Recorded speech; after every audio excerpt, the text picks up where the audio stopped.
I grew up Catholic, and I mean like really Catholic. The parish was the central focal point of our family, and we went to Catholic school. When I became a teenager, I got a job working after hours, answering phones in the rectory, and it gave me a chance to become friends with my priests at a very young age. That mentorship was extremely important to me.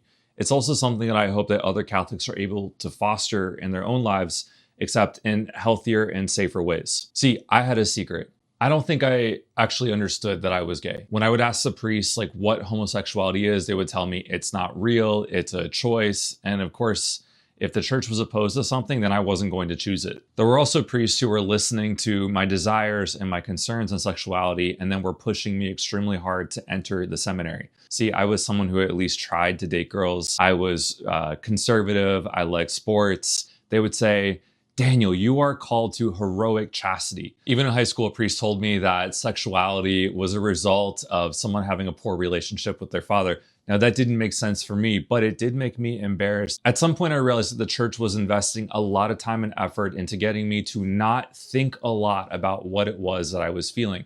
This is not everyone's experience. What I would say is, if we are preaching truth as a church, then we have to be totally honest. That means not trying to stuff things down. At some point, I finally decided I was going to try a different parish. In confession, a priest told me, go back to your parish boundaries because the church in her wisdom gave you a home.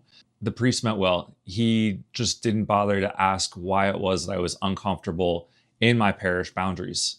The constant pressure that I felt, I realized that it was creating a sort of anxiety bubbling up deep inside of me. I was afraid that maybe God had created me differently than the church wanted me to be created. I didn't leave the church, and I don't want anyone to feel like they have to leave the church either. In fact, I started to realize from my experience working with the Catholic Church abroad that things are not always like they are in the United States. In fact, there are ways to take complex situations, complex persons, complex feelings, and dive deeper into theology. The path to holiness is about becoming everything that God made you for. The abuse scandals, the fear of relativism, it caused American Catholics to go deeply insular and create boundaries, create rules just to kind of stop the bleed. Even though they meant well, sometimes we're trying to impose order where we should try to recognize God's beauty. We can't solve spiritual problems with social discipline. We have to go into the wounds. We have to understand that God made each and every one of us wonderfully.